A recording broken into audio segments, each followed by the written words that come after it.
My name is Mary Kirby, and I'm the editor of the Airline Passenger Experience magazine.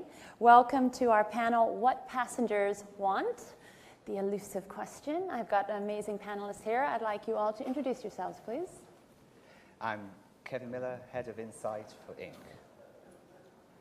I'm Daniel Barron with Lyft Strategic Design based in Tokyo. I'm Jose Visser. I'm New Business Manager at KLM. Hello, I'm Rob Stevens. I'm co-founder and chairman of Bunnyfoot. I'm Jeffrey O'Rourke. I'm the chief executive of Inc. He is the man behind the technology. Thank you, Mary. Thank you, Jeffrey. Hello, I'm Rob Stevens. I'm the chief executive of Bunnyfoot. We've been in business over 12 years and over 1,300 projects of this type of behavioral research, and we love getting inside people's minds, and we're going to get inside Mary's mind momentarily. I hope you're all looking forward to that. This is actually a follow-on piece of work from an awesome piece of research that Kevin commissioned at Terminal 5, London Heathrow, when he was at Deco about digital media sales. And that piece of research actually ended up on Primetime UK News for a 10-minute slot. Market research does not get on Primetime TV, so that's how awesome this sort of research is. The technology itself, here we have it, very light and discreet. I want to tell you an anecdotal story about how people forget that they're wearing it. I was recently testing with Porsche UK because when you buy an expensive Porsche, you get a free training day to ensure that you don't crash it or die or something like this. And so we were helping, on this occasion, a British Airways training pilot who'd recently bought a Porsche 911 Turbo to be better at his cornering technique. So where was he looking for his braking marks? Where was he turning in? And so we fitted the glasses onto him, and he promptly forgot that he was wearing them and went to the bathroom. Just an example of how easy it is to forget that they are there. So we all have mental models of the world. This is why eye tracking is important. We're always referencing our mental models of the world. So you know which word is at the end of this, and you did not need me to say the word sentence because your brain automatically filled in. Your brain's been building mental models of the world ever since you were born. You're always referencing them with everything that you do, with every interaction that you make with people, with the environment. And it's only when somebody points this out to you that you start to become aware of the deep and rich subconscious processes that we're going to be looking at in Mary's mind momentarily. I have an analogous story for actually how much information your subconscious mind processes. It's very analogous to the press office. Your conscious mind is like the press office. Your conscious mind post-rationalizes decisions that have already happened in the deep subconscious. The press office doesn't have full access to the information that went into that Oval Office decision in the subconscious mind. So I hope that sticks with you. So what we're going to do is we're going to look at a scene from Mary coming into the conference. Something really important that happens there, okay? Now, 3, 4, 5, 6, 7, 8, 9, 10, 11, 12 seconds. So what happened then that I would be able to show you if we could pause the video was that Mary first noticed the word flight rate, some 20 meters in the distance. And that caught her attention. She read that. But it was some 20 seconds before she actually started to engage at the flight rate store. At that point, she'd actually gone past 8 different points of consideration, including coffee, before she turned and faced flight rate and started to engage with that company there. Now, you simply, as I talked about, this is the difference between the press office and the Oval Office. We're simply not able to get access to this sort of information at a conscious mind level. And indeed, the conscious mind, when we use it with surveys, can give us conflicting ideas about what's going on and what people want. So the other thing that we do with the eye tracking research is that we actually get the people who have taken part in the research to talk about their experiences, but we use the eye tracking video to help cue their memory about what they did. So if the guys in the back would be kind enough to replay the video, maybe Mary would talk us through some of that experience. And to reiterate what Robert just said, revisiting the video is what proved so insightful for me and gave me a greater understanding of why I did what I did here. So, are we replaying? Okay. So yes, I'm looking around, looking for something to catch my eye, and I'm actually quite a tall person, so that might explain why you've got a lot of dots up in the air, high up. And I come across this stand, the Flydrate stand, and one of the things that I found so impactful is the amount of product right there in front of me. There was a lot of product, and obviously some samples, which was attractive. And then when my eyes, well, yeah, I'm kind of studying everything, and then I see this kind of massive product, and I think this is something to take seriously.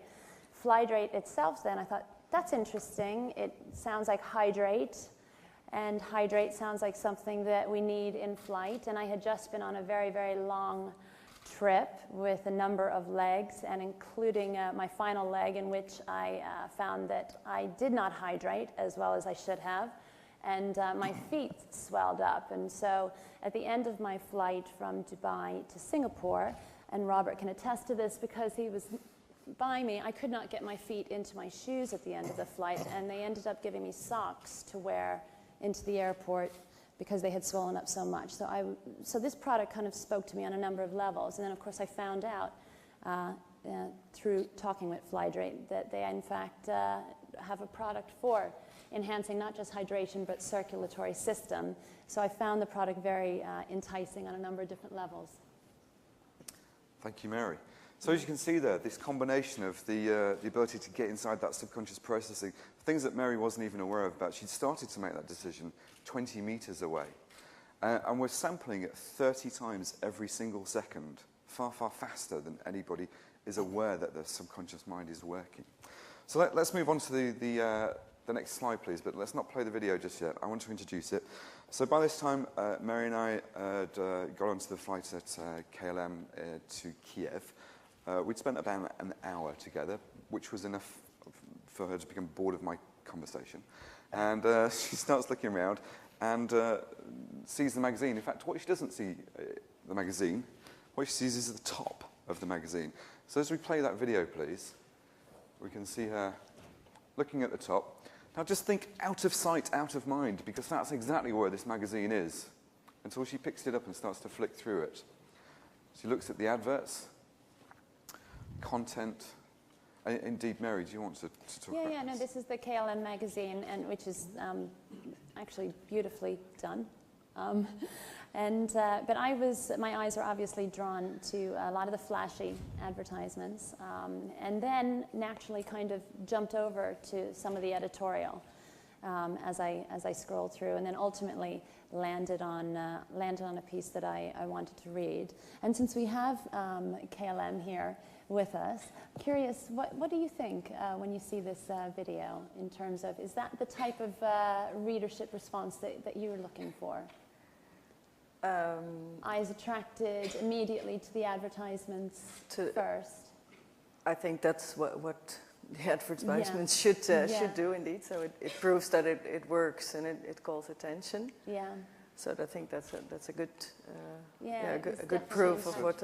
There was a very nice interplay between looking at the advertisements, which tended to be early right pages, and then to the editorial, which in some cases reflected the advert on the right-hand page. And then at that point, Mary found an article on Hong Kong and engaged with that and started to read that beautifully photoed piece of editorial.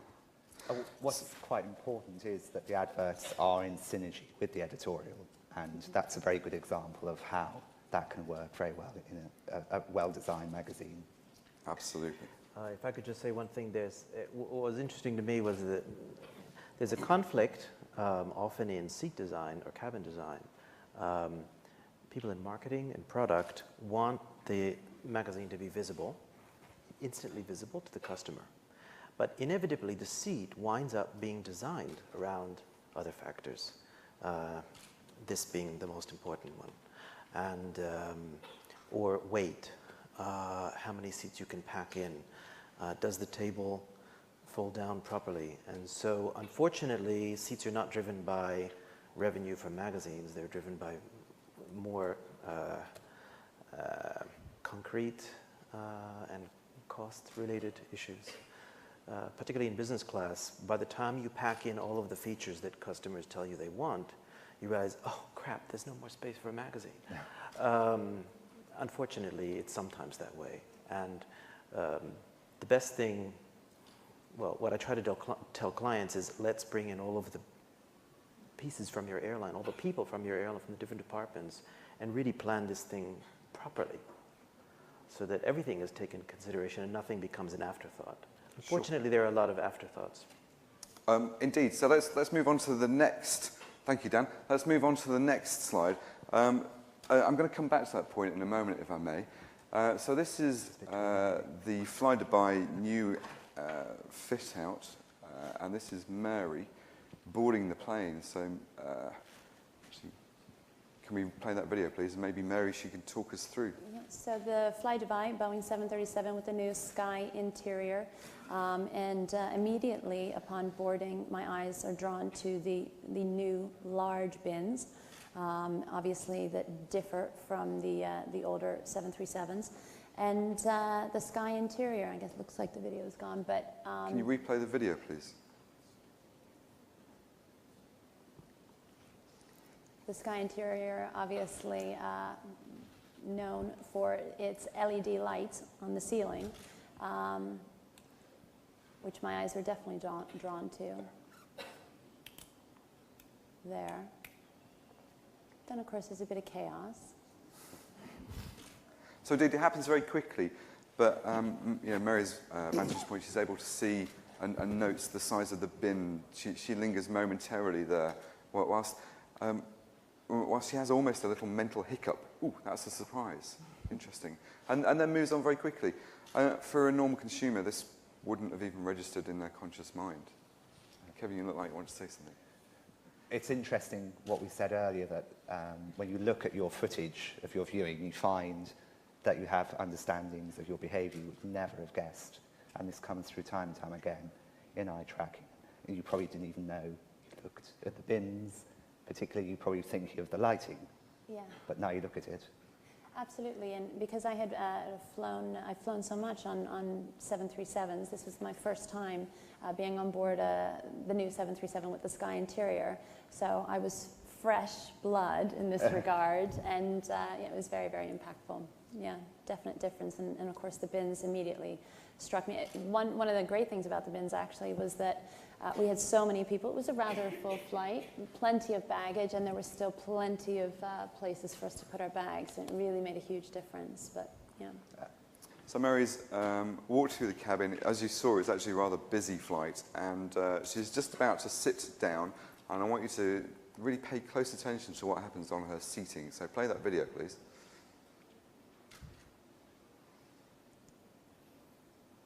Sits down, bang, straight into the in-flight magazine, and result, eye level, bi level. Perfect. So maybe, if you play that video again, and maybe Mary would talk us through what was going through her mind at that time. Yes, so immediately upon sitting down, my eyes look up at the IFE, but then I see, oh, there's a magazine. Pull it out, and I realize it is a retail magazine. Put it back with the intention of looking at it later. But at that time, because there was no editorial, it did not draw me to open it up. But it is something that I looked at afterwards. And really, the magazine, the design, is what prompted me to pull it out. Indeed, and the fact that it was the literature pocket has been moved, and these are new Recaro seats, and the literature pocket has been moved up to eye level, so it's immediately what you see. Yeah, that gets to the you'd like point that I comment was. That's clearly an improvement for all sides. Made a big difference.